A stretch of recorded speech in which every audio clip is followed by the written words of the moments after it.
Dear Brambling, it's your Uncle Luke here.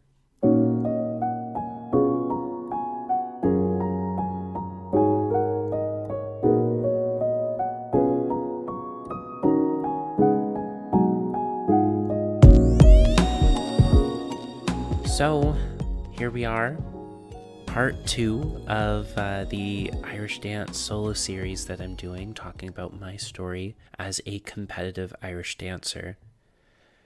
Now, this one really kicked my ass. This one talks about a wound that was inflicted on me back in competitive Irish dance days that cut me really deeply.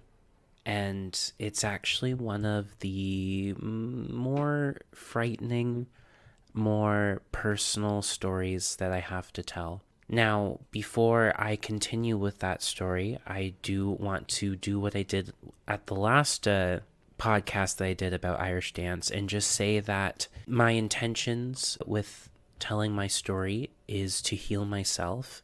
It's to give language and context to help those who might be competing in a highly competitive sport or dance like I did.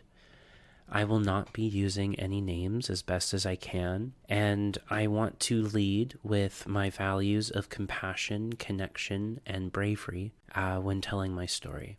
I do also want to say that I am not a licensed counselor or therapist. I am doing my own research, a lot of which comes from multiple different sources, but a lot of which does come from the book Atlas of the Heart, which has really given me some language moving forward, navigating the complexities and nuances of humanity. I hope that going forward, my story could possibly help another person out and I don't know, just help people understand where I was coming from too. And I really do want to just be seen and understood and validated in some way. And I guess at the same time, me telling these stories is also a way for me to give myself some love and give myself some validation, because taking the time to really unpack these stories and to put it into a narrative for my brain to just better hold on to the experience with it's been kind of life-changing. But yeah, without further ado, I am here to talk to you all about the dangers of disappointment.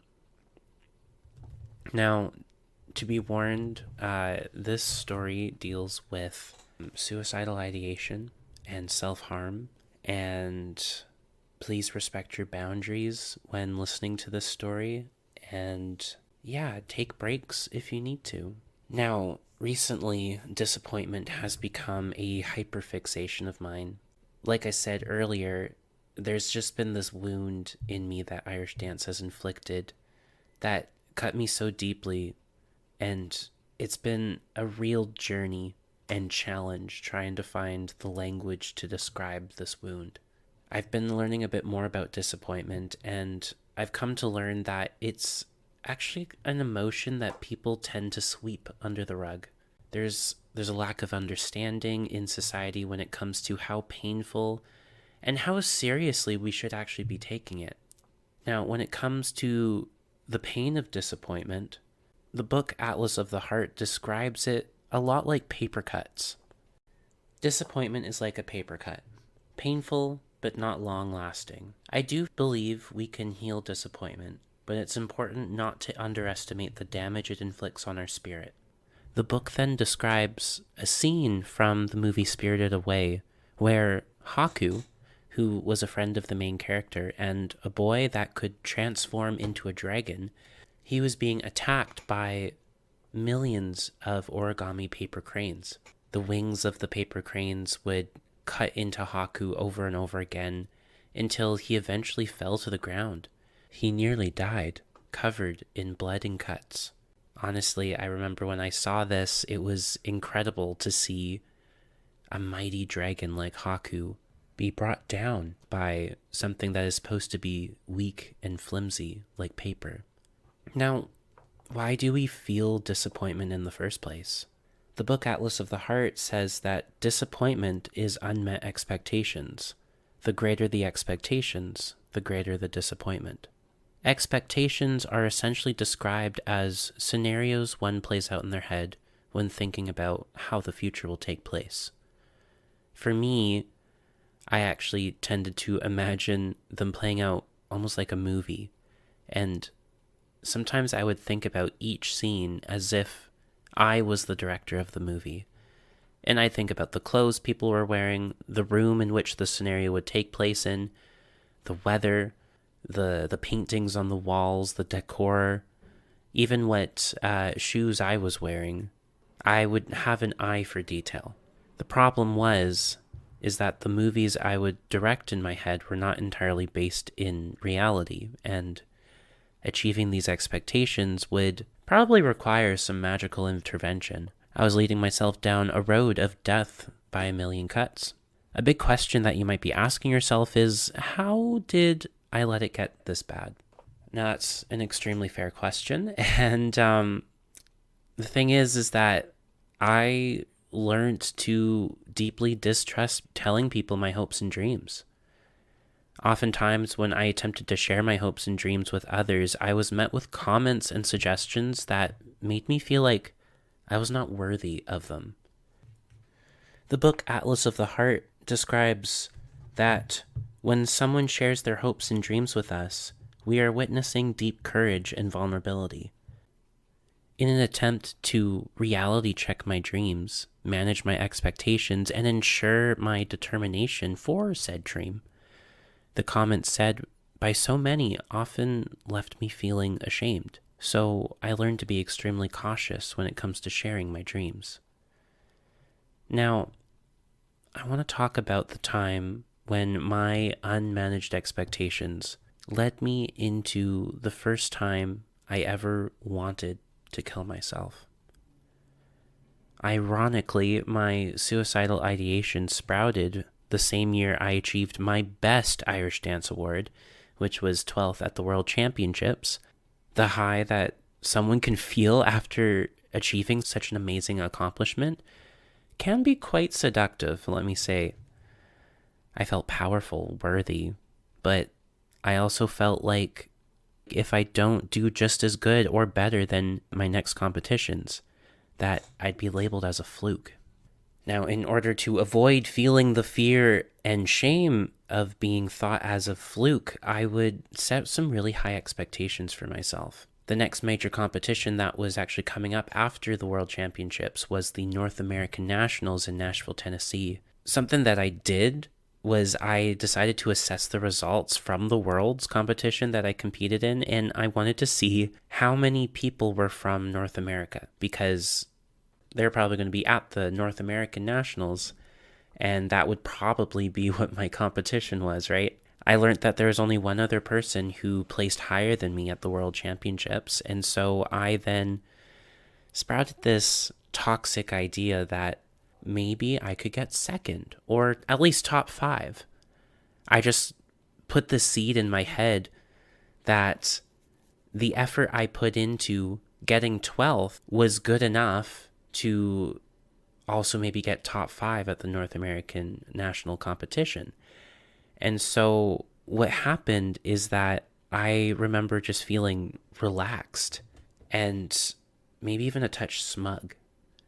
You know, there's this sense of ease that I had going into the North American National Competition. And reflecting back, I kind of realized that it was a poisoned mindset. Reality is that it's dangerous to assume that everything is going to be uniform, that everything's going to be consistent and the same. Believing that things will stay the same is like believing that the world is only in black and white. It's untrue, and it will only limit you to the possibilities. I gotta say that fate humbled me quickly on the day of my competition at the Nationals that year. I remember after competing my first 2 rounds, sitting in the auditorium and waiting for someone to read out the recalls, and I just felt so confident that I was going to recall. I mean, I recalled at Worlds. Of course I was. When the lady went up to the podium and started calling out the numbers in numerical order to who recalled. To my devastation, they skipped my number. That meant I wouldn't be dancing my set dance, and I didn't get a recall, and I didn't even place. I remember when the shock hit me. It hit me so hard that I couldn't regulate any emotions that were coming out. I remember running out of the auditorium. I had my hand over my mouth and I was being blinded by my tears. I remember looking back for a brief moment and I saw my dad looking all befuddled, and he just grabbed all my stuff and tried to follow me out. I remember sprinting to my hotel room, which took me about 20 minutes to get to because it was inside North America's largest hotel, which is the Gaylord Opryland Hotel. It's insanely huge in there. But I remember when I finally got to my room, I fell to the ground in just pure anguish. I remember thinking to myself, I'm worthless. I am a fluke, a failure. I wasted my time and my family's money. I have no value or meaning. I'm a waste of space. I'm an embarrassment. These were just a fraction of the thoughts I would tell myself. Not placing at the North American Nationals felt like life or death to me.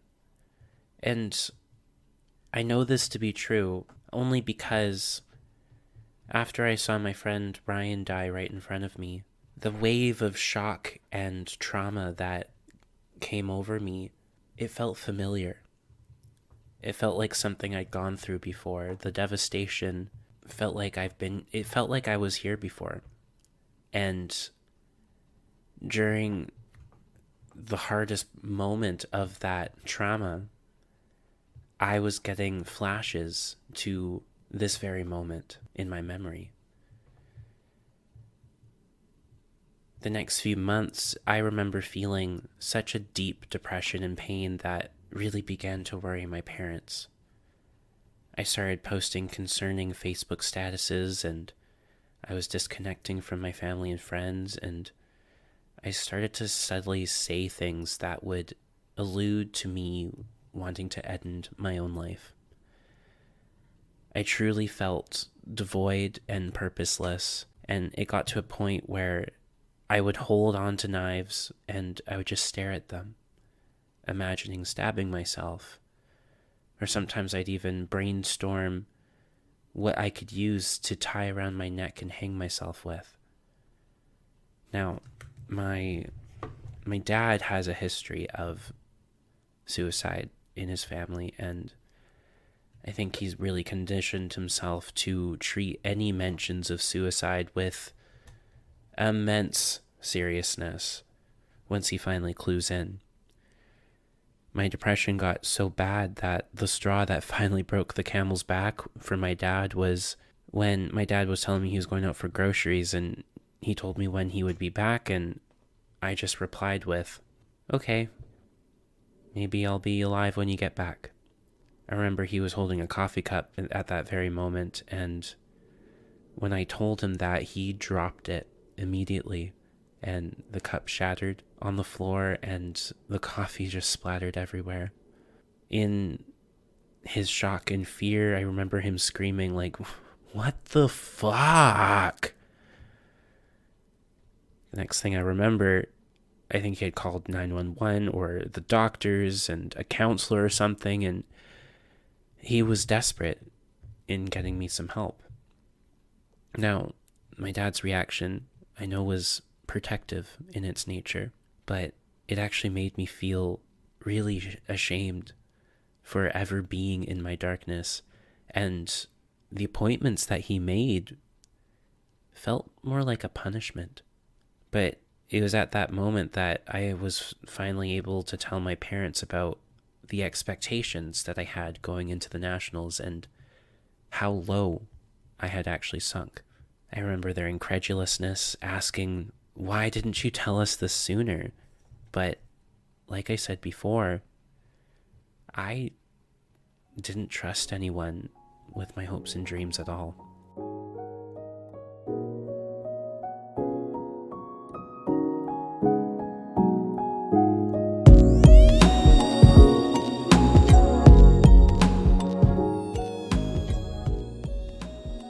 Now, looking back, I now realize that my friends and parents and teachers, as well as maybe some of my coaches in the past, they must have had a hard time understanding or relating to me and my goals. I mean, let's be honest, I was an odd kid who reached a world-class skill level in a unique cultural competitive dance sport. When I got 12th at the Worlds, I learned that to even compete at the Worlds, I was already in the top 1% of a population. And then to recall at the Worlds means I was in the top third of the 1% of the population. I mean, how many people do you know that were in the top third of the 1% of anything? That's kind of remarkable if you really think about it. And I was only 14 years old.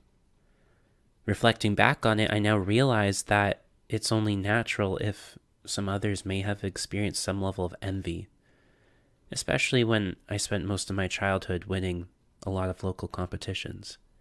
The book Atlas of the Heart describes envy as the emotion that occurs when we want something that another person has.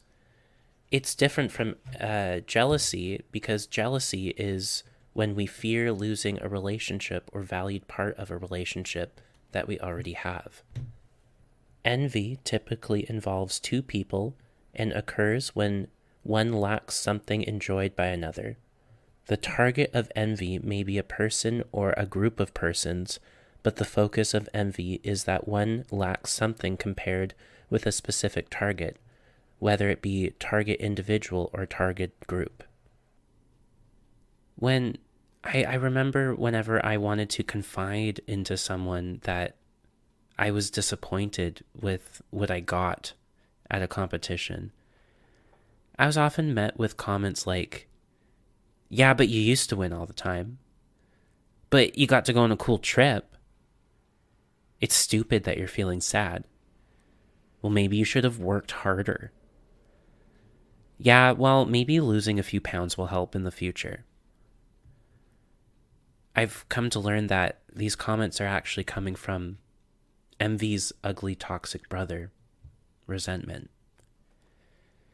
When people would tell me things like, "Maybe you should have worked harder," what I've now come to learn is that what they're really saying is that they're actually really mad that they aren't fulfilling their own hopes and dreams.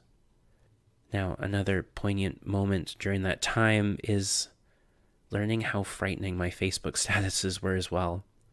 I remember my mom sat me down after she had a long phone call with my dance teacher at the time, and she wanted to talk to me about some of the Facebook statuses that I was making. One of which had said, "I want to die in a hole." That's it. Now, most millennials, like me, could probably say that hearing language like that is unfortunately really common, and it is usually not to be taken seriously. However, somehow my dance teacher at the time had this gut feeling and he acted on it. And to be honest, I think that gut feeling could have saved my life. I remember feeling really afraid sitting down in front of my mom. She was clearly upset and angry, and, reflecting back, I kind of get it because, wouldn't you feel ashamed learning that your child wants to kill themselves? Wouldn't you feel like you failed as a parent? My mom then made me email my dance teacher explaining why I wrote the status and that it wasn't true and that I was really sorry. And again, I know that this was protective in its nature, but ultimately it felt like a punishment for feeling my own darkness. Even though my mom and dad, they could have reacted better, at least I knew that people were finally noticing my cries for help, and I had all hands on deck in some way. My father insisted that I still see our doctor, and I did. I remember it being a really powerful moment in my life. I remember that the doctor said that I was actually suffering from acute situational depression. And he actually prescribed me some antidepressants and gave me a small trial pack. I remember having this vivid memory of looking down at the piece of paper in the small blister pack and thinking, oh, I've been this sad.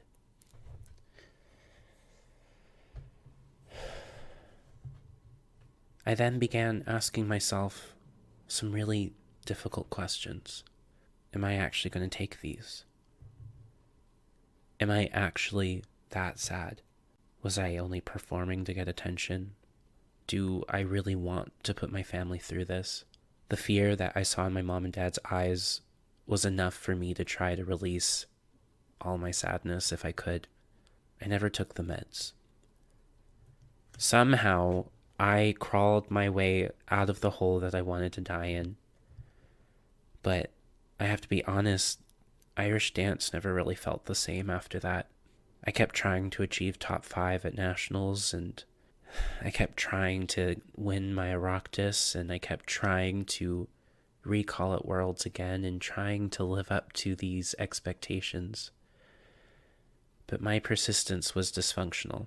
I struggled with moving past my shame of being a fluke and the shame of feeling my darkness.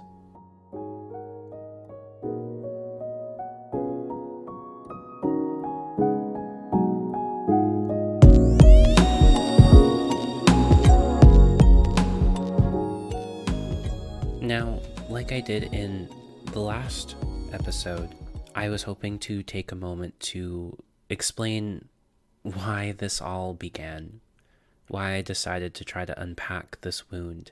Well, it all started actually a few days after I found out that Twitch, the famous dancer from So You Think You Can Dance in The Ellen Show, had killed himself.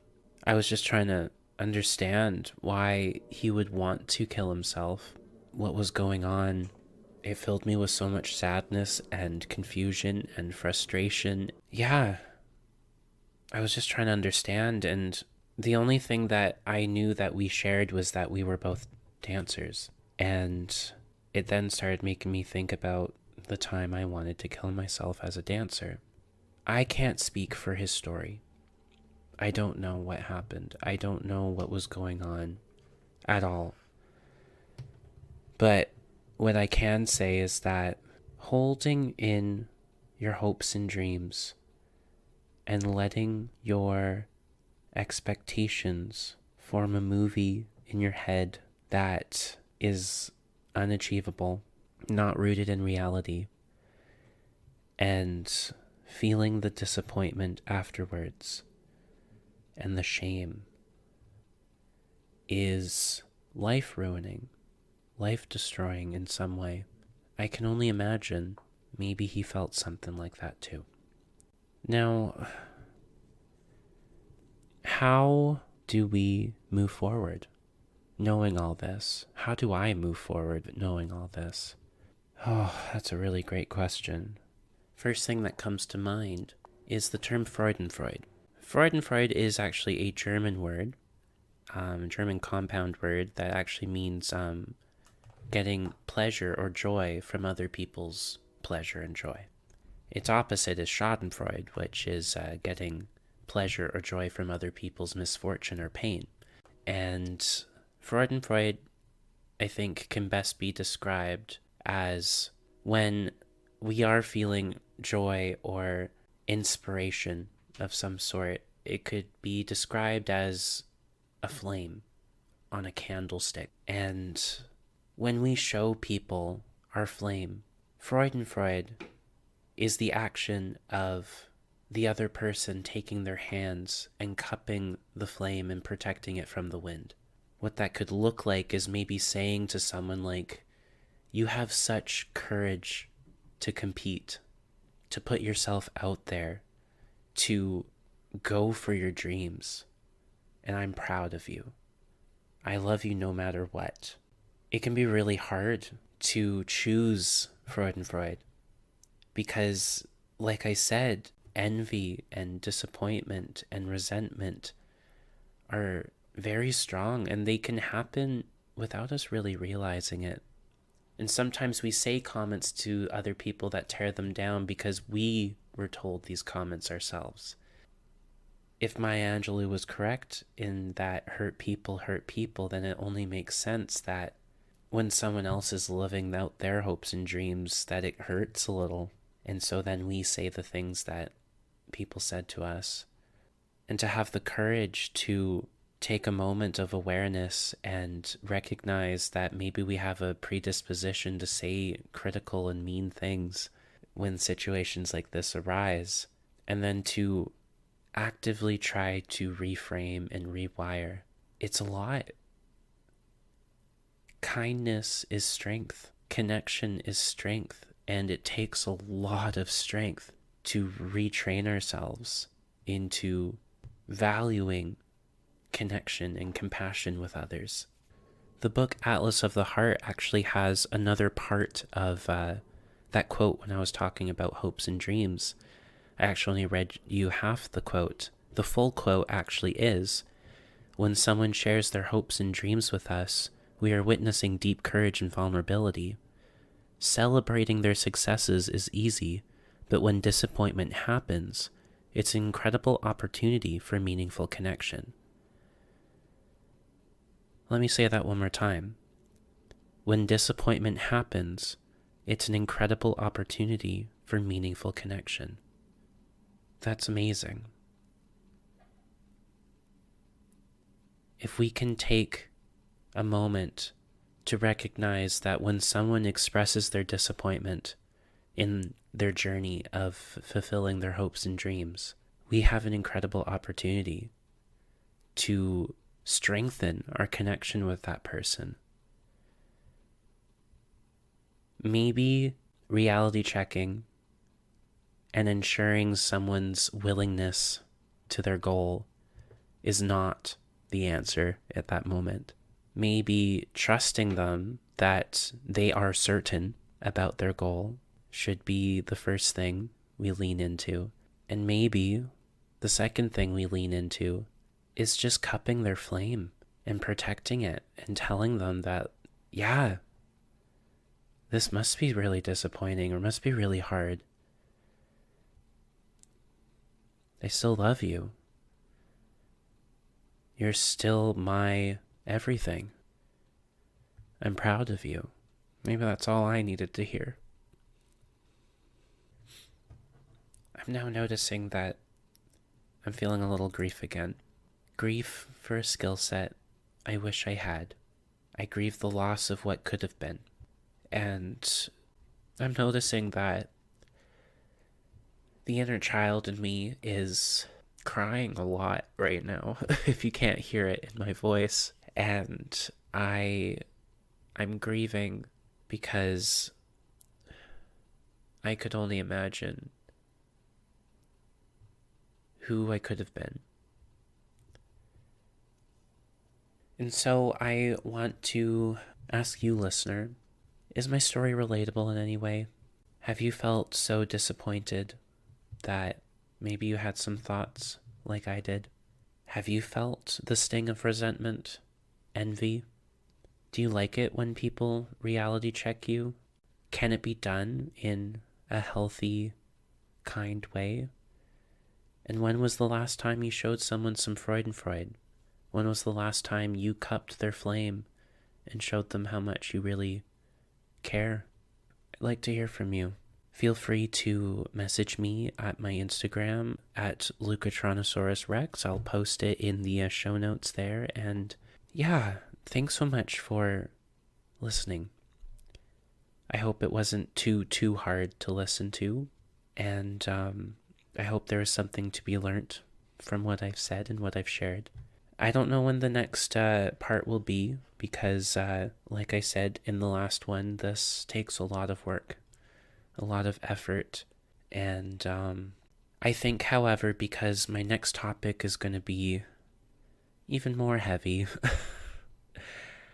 I think I'm going to try to reach out to someone and see if they might be willing to talk with me about it, and have a guest to kind of guide me through what I want to talk about, which I hope to talk about is body dysmorphia disorder. Heavy. It's going to be, I'm scared actually, but I want to talk about it. I think it's going to be really important, and yeah. Anyways, guys, thank you for listening.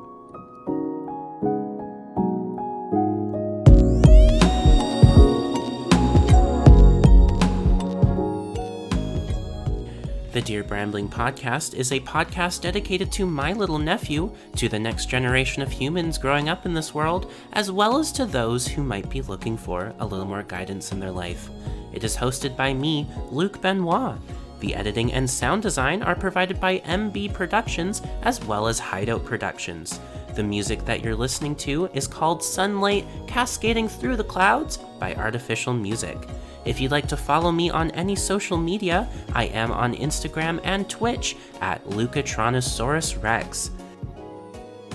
And for those who are still listening this far into the podcast, I'd like to take a moment to really thank you from the bottom of my heart.